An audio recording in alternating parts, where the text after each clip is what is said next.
something like a collective note there. They're fine for me, but yeah. I mean, on good notes out of all of this, the good thing that has come out of it was that everybody kind of realized where the bullshit is. And I want people to never forget. That's why I kept saying, like, this is the basic NPC. Some people, that follow me, not all, this is very particular minority, but they still, because they're curious.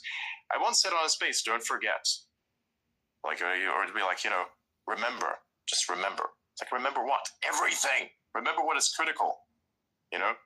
The beautiful thing about being autistic is the fact that you're somewhat immune to memory holding.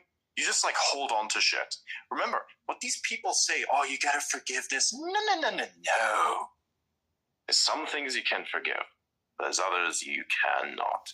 And betrayal is one of those things where the conditions for the conditions that you'd have to meet for that being forgiven are demonstrable. Very, very specific conditions, none of which have even been met at a Nothing's here yet. There's no forgiveness, nor shall there ever be given forgiveness for this specific thing, unless there is accountability. Once accountability has been brought forth, and everybody's taken accountability for their actions, actual apologies, actual admission of guilt, once that has all happened, then we can forgive, but we shall never forget. So, part of that point was even after the election had ended, and I realized there was going to be this thing where everybody would like dogpile on each other. Because, wow, we won. You'd been oppressed for like 4 years. Now finally a victory. Do you really want to oppress the other side, And you're right. You'd be right to do so even, to a certain extent. Because why not? They did it to you. But then, an eye for an eye leaves the world blind. So, I decided to do the funniest thing.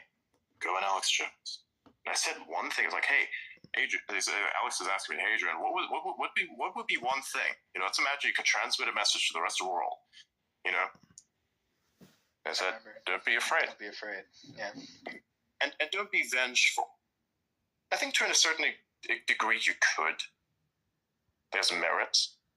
But at large, just realize you're still dealing with people. And quite a lot of them were just doing their job. And even with like all of the shit that was happening, some of these people, their conscience was broken. And they wanted to say something. But they really couldn't. They weren't in the position because the system that they were in forced them not to do so. And I mean, what would you rather have? The person with a bad conscience dealing with you or the person with a good one, albeit a broken one?